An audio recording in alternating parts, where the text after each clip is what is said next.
There are places on this earth where the map is not to be trusted, not by mistake, on purpose. Places where an old surveyor drew a straight line through crooked water and closed the notebook and never went back. The Atchafalaya Basin is one of those places. If you are listening tonight, wherever you are, do me a small favor before we start. Tell me in the comments where you are, what time it is, whether there is any light on in the room with you. It matters. I want to know who is riding along tonight. A note before this one begins: if the kind of case I tell here is one you would want more of, not one but 10, each told in full in a voice made for the dark, there is a collection.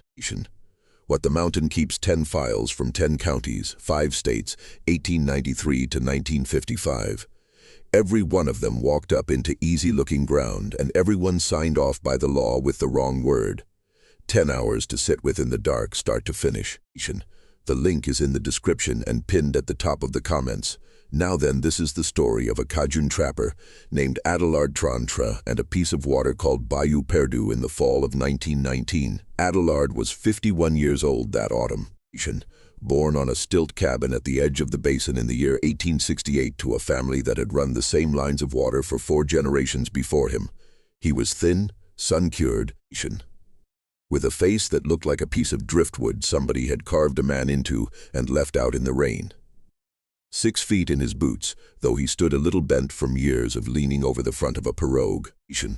His hands were the hands you saw on Atchafalaya men, big knuckles, cracked nails, palms like split cypress. His hair had gone the color of Spanish moss the year before, and he wore it long enough to tie back with a strip of tanned leather. When he smiled, and he did not smile often, only one side of his mouth moved on account of a mule kick he had taken when he was younger. He lived alone in a small board cabin on a hummock of high ground his father had cleared before the war between the states. 3 miles by pirogue from the little Cajun landing they called Grosse, 11 miles from Simsport, which was the nearest place with a post office and a store that sold coffee. Now, if you have never seen the Atchafalaya, let me set it in front of you. It is not a swamp the way people who have not been there use that word. It is a whole country of water, 700 square miles of it, where the Mississippi has been trying since before there were maps to change course and cut a new mouth to the Gulf.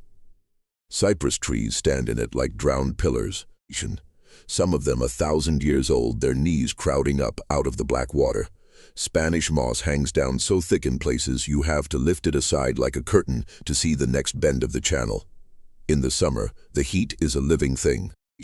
In the fall, the mornings are so still you can hear a heron blink, and running through all of it are the bayous, some of them wide-eyed and steady like slow rivers, some of them narrow and closed over with cypress and tupelo, so that at noon on a bright day, the water underneath is dark as a well. Bayou Perdu was one of the latter. The name means lost bayou, and there are men who will tell you it was named for a Chitimacha hunting party that went in and never came out. And there are others who say it was named simpler than that the water dead-ended on itself in a way no bayou should, that once you were 3 bends deep in it, you could not tell which way the current wanted to go. Cajun trappers had worked the mouth of Bayou Perdu since the 1700s. They had never in living memory worked the last stretch of it after dark, not the last 2 bends, where the cypress closed over the water and the light went out an hour before it went out anywhere else in the basin. It was not a rule anybody had written down. It was the kind of rule your father taught you, the way he taught you to seat a rifle without much speech, and you did not ask why. And if you did ask, he told you it was that way because it was that way, and if you asked again, he cuffed you gently and did not answer. Adelard had learned that rule at the age of 9 from his father, who had learned it from his father, and Adelard had kept it his whole life without needing to know the reason. In the fall of 1919, Adelard was still running trap lines with a partner he had worked alongside for 11 years, a man named Sennon Deuce.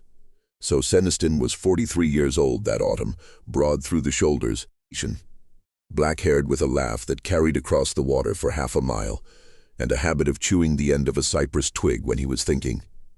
He came from a family in Butte La Rose that had run muskrat and mink, and in the leaner winters alligator. He and Adelard had an arrangement. They shared the northern half of the basin, working 4 separate trap lines between them, meeting once a week at Adelard's cabin to skin, salt, and stretch. Sennon was the more careful of the two on paper. He kept a little tally in a green ledger, and he never took a shot he was not sure of, but he had a streak of the kind of hunger that gets into a man in a hard year, and 1919 was a hard year. The war had just ended. The Spanish sickness had come through the basin in the winter before and taken more cagunan than the papers up in New Orleans ever counted. Fur prices were low, and there was talk they might go lower.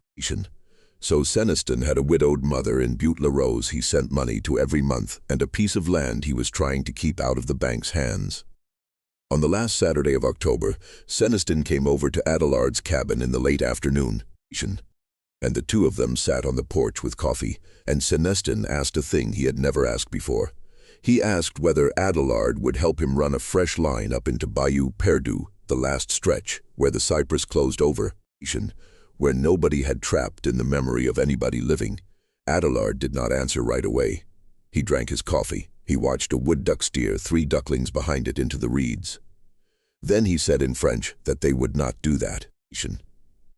So Sennon laughed. He said the old fools who talked about Bayou Perdu had been drunk more than they had been sober. He said the mink through the last 2 bends had never been touched.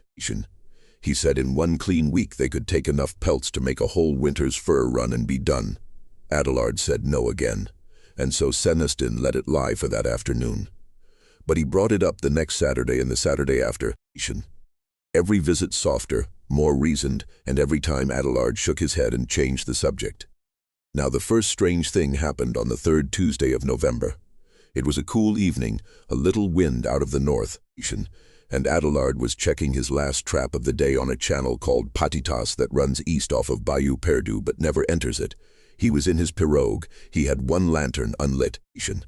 The sky still had that pale gray light in it that comes over Louisiana in the fall between sunset and true dark.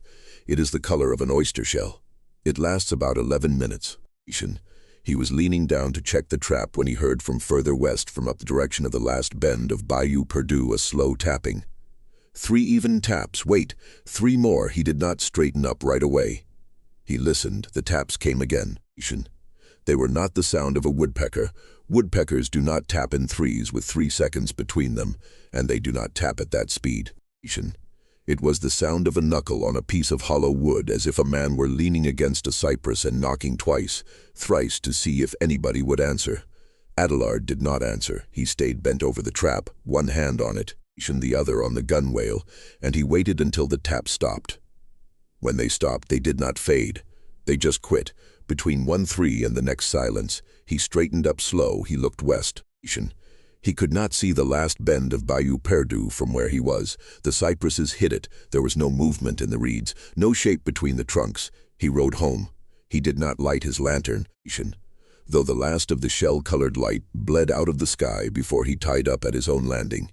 He wanted to hear anything that came behind him. And a lantern on the water tells whatever is out there where you are. That night, back at the cabin, his hound Cadet did not come up on the porch to sleep the way he always did. Cadet slept under the porch, pressed against the far post, whining low in his throat. Adelard sat by his stove with a rifle across his knees, and did not sleep well. The second thing happened 4 nights later. It was full dark. There was a piece of moon. Adelard was in the cabin at his table mending a set, and a voice from the water called his name. It called it twice. Adelard, Adelard. Not shouted, spoken clear enough that he heard the R on the end. He knew the voice. It was Sennon's voice. Except Sennon was in Butte La Rose that week, and even if he had come up, he would not have come by water at that hour. He would have come on the road with a mule. Adelard did not answer. He put down the awl. He sat still. Under the porch, Cadet was so quiet that for a second he thought the dog had died. The voice called him a 3rd time, Adelard, and then a 4th. Adelard, are you there? Adelard did not answer. He waited. After a long time, he heard something move in the water, and then he did not hear it move, and then he did not hear anything at all. He sat with the rifle for the rest of the night. In the morning, he walked down to his own landing and he looked. There were no boat marks, no footprints on the mud where the reeds bent to the little cut. Cadet came out from under the porch and stood at the edge of the water and would not go closer. Now that morning, Adelard made a decision he later wished that he had unmade. He decided not to tell Sennon. He decided the tapping was maybe an animal he had not identified, and the voice was maybe the wind through a hollow trunk, which is a thing he had heard once before. He decided he had been listening to too many old stories from his father's generation. He said none of it, and 2 Saturdays later, when Sennon came for the visit, Sennon brought a bottle, and they drank a little.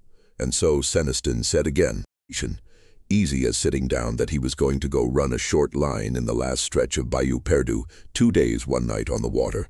If Adelard would not come, he would go alone. Adelard argued longer than he had before. He came close to telling Sennon about the taps and the voice. But he did not, because he had already decided in his own head that those things had not really happened the way they had happened. And to say them out loud to another man would be to make them real. Sennon laughed. He said Adelard was starting to sound like the old widow Milon down at Grosset. He said he would be back in 3 days with more pelts than they had taken all fall. He asked Adelard to look in on his mother if he did not come back on time, and he winked when he said it.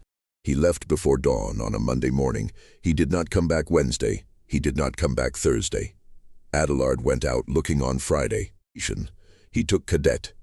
He took his rifle, a lantern, and 2 days of biscuits, and he pushed his pirogue up into Bayou Perdu with the sun still high in the sky, promising himself he would be out well before the light started to change. He found Sennon's pirogue at the second-to-last bend. It was tied to a cypress, wrong tree, wrong side of the water. Any Cajun who has spent 1 week in a pirogue ties to the tree on the current side. And Sennon had been in a pirogue since he could hold a paddle. This tree was on the wrong side, and the knot was one Sennon did not use. It was a knot Adelard did not know at all. The boat was dry inside, so Sennon's rifle was in it, upright in the notch he had cut for it, the barrel dry, the stock dry, no powder residue. His paddle was in it, his hat was in it, his green ledger was tucked under the seat dry. In the reeds 10 feet from the tree there was a single boot. Left foot laces still tied in a bough. The other boot was not anywhere. Adelard called for Sennon. He called for a long time. Not a bird, not a frog. The basin is never that quiet in the middle of the day. He did not go around the last bend. Not that afternoon. He tied Sennon's pirogue behind his own and rode both of them back out of Bayou Perdu, and he did not look at the reeds on either side more than he had to. He got back to Grosset at dusk. He tied both boats. He walked up to Remy Landry's little store, which was one of 2 buildings at the landing. Remy Landry was 45 years old that year, a heavy man with pale eyes who ran the store and the small post that served 3 or 4 dozen Cajun families across the basin. Adelard told him what he had found. Remy Landry listened, and his face did not change, and when Adelard was done, Remy went behind his counter and poured them both a small glass of a homemade liquor his wife made from cane. Then he said, "Lo, that Adelard should go see Pharaon Melancon in the morning, not tonight. Morning." Remy Landry did not offer to send a boy up the river to Simmersport for the sheriff. He did not talk about a search party. He did not ask any questions about the boot. He said, "Morning." Adelard slept that night on a cot in the back of Remy's store with Cadet on the floor beside him. He did not sleep much. Have you ever had that feeling listening to me now that you know something is wrong before anyone has told you what is wrong? Leave it in the comments if you have. I read them. I want to hear. Pharaon Melancon lived alone in a house on stilts 1/2 a mile out from the landing on a slice of high ground his family had held since the 1780s. He was 78 years old. The autumn Adelard came to see him, very small, very brown from the sun, a face like a fig that had dried on the branch. He kept a garden of okra and a few laying hens, and he had a wife who had died 2 winters before the story we are telling. He was a man who had been a trapper and a bargeman on the Atchafalaya River, and a lay reader in the little Cajun chapel at Grosset. And if you ask the right people, a traiteur, which is a Cajun word for a healer who works with prayers and hands. Pharaon was the last man alive at Grosset who was said to know the old accounts of Bayou Perdu. Adelard walked to Pharaon's house at first light. Cadet came with him and would not step onto the porch. Pharaon was already up. He had coffee going. He did not seem surprised to see Adelard at his door. He waved him inside and set down a small tin cup and filled it from the pot on the wood stove. The coffee was so black and so bitter you could taste the char of the roasting. Adelard drank a little to be polite. Ferron sat down across from him. He did not ask what had happened. He looked at Adelard's face for a while, and then he said in his old-time French that he had wondered when Adelard told him about the boot in the reeds, about the tapping, about the voice at the water, about the wrong knot on the wrong tree. Ferron listened without interrupting. When Adelard was done, Ferron put both his brown small hands on the table, and he was quiet for a full minute. Then he asked how much Adelard wanted to know. Adelard said he wanted to know everything. Ferron smiled a little sadly and said that no man says everything about Bayou Perdu, but he would say what he could. He said something had been living in that last stretch of water since before his own grandmother came down from Acadie in the 1700s. He said the Chitimacha had known about it before that. He said his grandmother had told him when he was still a boy in short pants that there were 3 bayous in the basin. She would not have her men trap after dark, and Bayou Perdu was the worst of the 3. He said it did not take everyone. It picked, and only after dark and only in the last 2 bends where the cypress closed the sky. He said it did not care if you were armed. It did not care if you were a good man. It did not seem to care if you were sober or drunk or praying. But it cared very much about one thing. It cared if you answered. Ferron looked at Adelard when he said that. He said, "Do not answer when it calls your name, not with your voice, not with your body turning, not with your eyes going toward the sound. If it calls a name, remember that whoever owned that name is somewhere else." Now Ferron said one more thing. He said, "Do not count the trees on the far bank when you are in Bayou Perdu after dark.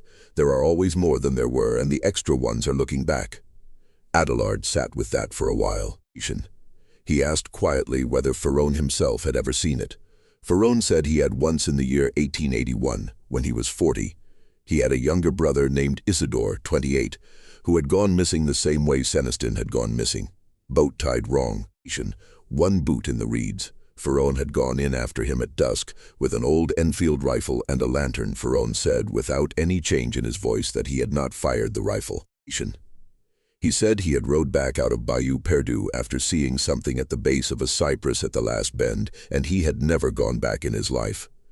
He said the last time he had counted the trees on the far bank there had been 13. Adelard asked what had been at the base of the cypress. Ferron shook his head, and not because he would not tell, because he could not. He said he had tried in the 40-odd years since to make his memory hold that picture, and his memory would not hold it.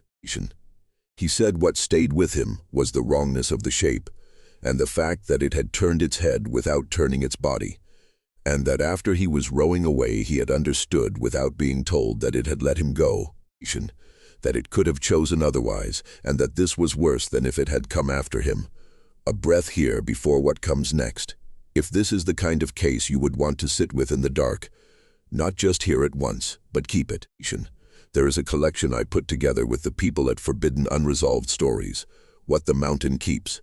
10 complete cases, 8 hours, 62 years of records nobody wanted to finish. Each one placed, dated, and signed off with a tidy word that never once fit what happened. The link is in the description below and at the top of the comments. And since we are already here, this account is being told to you by the fear behind you. If it has caught you tonight, subscribe to the channel, and if you are hearing it on a channel that is not ours, know that they took our work without permission. Report it to us. Now let us go back to the water. Because Adelard Tron did not do what a wiser man would have done. He did not close his trap lines and move to Butte La Rose. He did not marry the widow at Simisport who had been asking after him. He did not join his sister Ophélie in her little house at the landing. He did the thing he could not stop himself from doing. He decided to go find out not to bring Sennon back. He had already understood sitting at Ferron Melancon's table that Sennon was not coming back. He decided to go into the last bend of Bayou Perdu on a moonless night to see with his own eyes what had taken his partner, and to make some sort of accounting for it. He did not tell Ferron. He did not tell Remy Landry. He walked back home. He waited 11 days for the moon to go dark. He spent those 11 days getting ready. He cleaned his rifle 3 times. He sharpened his skinning knife until it would cut a piece of paper by its own weight. He filled his lantern. He put fresh flints in his tinderbox. He wrote a short note and left it on his table addressed to Ophélie. It said in French that he was going up into Bayou Perdu on the night of the new moon, and that if he was not back by the 3rd dawn after, she was to close his trap lines, sell his boat, and burn all the paper maps in the tin box under his bed. She was not to send anyone in after him. She was not to speak of it to Pharaon Melanchon, because Pharaon had already lost his own brother in the same way, and Pharaon did not need to lose another man in that water. She was to remember him in a summer, when she thought of him not a fall. He rode to Ophélie's landing on the afternoon of the 10th day and left Cadet with her. Cadet did not want to be left. Adelard had to lift him bodily out of the pirogue and set him on the porch, and Cadet sat there with his ears down and did not move as Adelard rode away. Ophélie stood at her porch rail. She did not wave. She was a small woman, 59 that year, gray-haired with the same one-sided smile as her brother. She had lost a husband to a snake bite 11 years before, and had not remarried.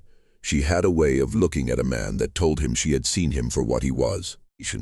When Adelard glanced back at her from the middle of the channel, she was not smiling. He nodded at her once. She nodded back once. That was all. On the night of the new moon, Adelard pushed his pirogue into the mouth of Bayou Perdu at just past 9 in the evening. The sky was full black, not a moon, not a star through the cypress. He had his lantern lit low. He had the rifle across his knees. He had the knife at his belt.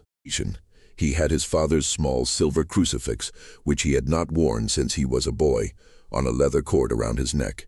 He did not pray. He did not usually pray. He rode slow. The first bend was the way he had known it his whole life. Reeds on the left, a big cypress split by lightning on the right. Some cricket sound, a little bat working over the water, nothing wrong. At the second bend, the sound of the crickets thinned. By the time he was halfway to the third, there were no crickets. There was no wind. His lantern light did not carry as far as it should have carried. It was making a circle of maybe 4 feet around the boat, and past that circle, the water was black in a way water in a lantern's throw is not usually black. It was black like a hole. He rode. He counted his strokes to keep his mind on something. At the 4th bend, he began to feel that something was in the water beside him. Not under his boat, beside it keeping pace. He could hear no splash. He could see no wake. But he had spent 42 years on that water, and he knew when he was alone, and he knew when he was not. He did not look. He kept his eyes on the reeds ahead. He rode halfway between the 4th and 5th bends. His name was called from behind him, Adelard, once, then a second time. Adelard, it was Seneston's voice, clear and near as if from a boat that had come up close behind him. He remembered Pharaon at the table. Do not answer with your voice, do not answer with your body turning, do not answer with your eyes going toward the sound. He did not answer, he kept rowing. His name was called a 3rd time. This time from directly behind his back at maybe 10 feet, and his skin drew up so tight he could feel every hair on the back of his neck standing separately. Seneston's voice said, "Easy," in Cajun French, that he had been waiting for Adelard. Adelard did not answer. He kept his eyes forward. The voice went quiet. Then he heard something small, a click and a scrape.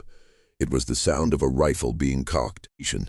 He knew with a certainty he could not explain that if he turned to look, there would be a man in a pirogue behind him, holding a rifle, and it would be his partner, and it would not be his partner. And the thing wearing his partner's shape would speak to him with his partner's voice until he answered. He did not answer. He kept rowing. After a long time he did not hear the click of the rifle anymore, and he did not hear the voice anymore. And he understood that the shape was no longer behind him. He did not know where it had gone. He rode on. He came into the 5th bend, and here the cypress trees closed all the way over the water, so that even the black of the sky was hidden by black leaves, and his lantern was the only light in the world. It was here that he began to feel he ought to count the trees on the far bank. He knew he ought not. He knew Pharaon had said so, but the thought came in and would not leave. He counted anyway. He counted 11 trees between the 5th bend and the beginning of the 6th. He did not look again. He rode. Between the 6th and the 7th bend, his mind went back to the count without his permission. He looked, he counted 12. He looked away fast, so fast his neck hurt from the whip of it. He rode. The lantern flickered. He rode harder. He came into the 7th bend, which was the second to last, and here, ahead of him, at the base of a cypress on the far bank, he saw a light. It was low. It was close to the water. It was the wrong color, not orange like his lantern, not yellow, not any color he could put a name to. It was cold. It gave no warmth. It did not throw a shadow behind the tree the way a lantern would throw a shadow. It sat there, it waited. Adelard slowed the pirogue. He did not want to slow it. His arm slowed it. He came within a rifle shot of the light, and that was when he saw the shape. It was at the base of the cypress. It was knee-deep in the black water. It was facing away from him. It had the outline of a man. The shoulders were narrow. The head was tilted a little to the right, the way Sennon had tilted his head when he was listening. It was wearing what might have been a coat. In the wrong light of that thing on the water, it was hard to say. Adelard stopped rowing. His hand went to the rifle. He raised it slowly to his shoulder. He put the front sight on the base of the shape's neck. His finger was on the trigger. He did not fire. He does not know why he did not fire. He said later, only to his sister's grandson, that he understood in that second that a bullet from his rifle was not the kind of thing that would matter to what he was looking at. And so he lowered the rifle. And when he lowered it, the shape turned its head, not its body, its head. It turned it as far as a man's head can turn, and then it turned it a little further, and Adelard saw its face. And here is where I have to stop and tell you the truth, which is that Adelard, in the 40 years he lived after that night, would never once describe what he saw. Not to his sister, not to Pharaoh, not to his sister's grandson. He said only when the boy asked that his memory dropped the picture the way a wet plate drops off a table, that he knew he had seen a face, that he could not, when he tried to reach for it, find it in his own head, and that this was maybe the small mercy the thing had given him, that whatever it had shown him it had not made him keep. He turned the pirogue, he rowed.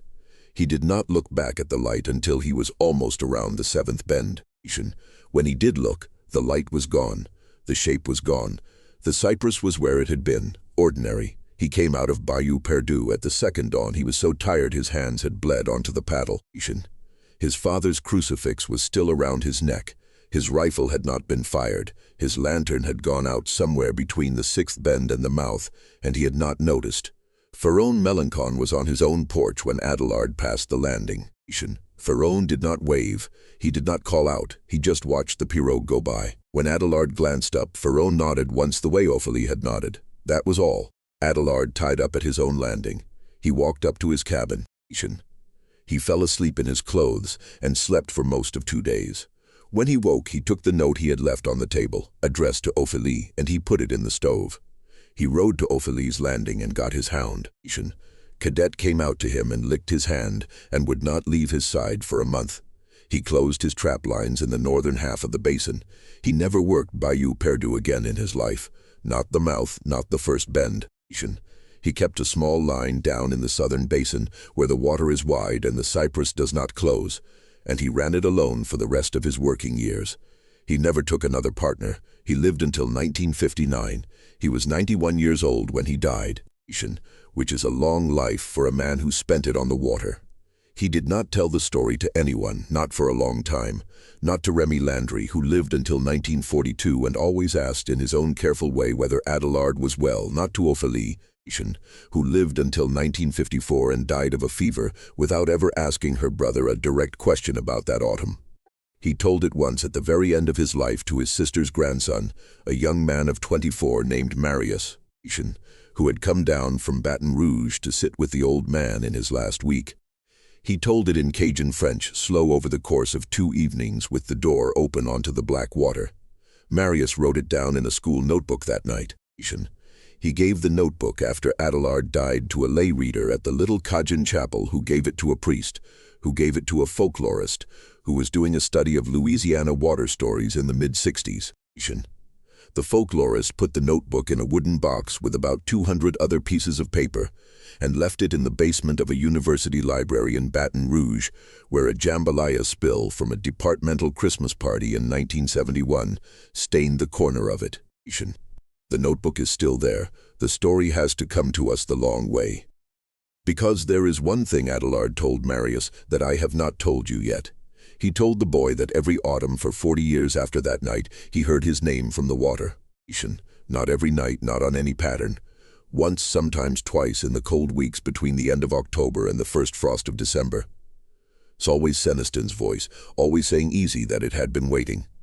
He never answered, but he told Marius, and this is where you may want to sit with your own quiet for a moment, that in the last year of his life, in the autumn of 1959, when he was 91, and did not have long left, the voice had begun to come in his own voice, not Seneston's, his Adelard.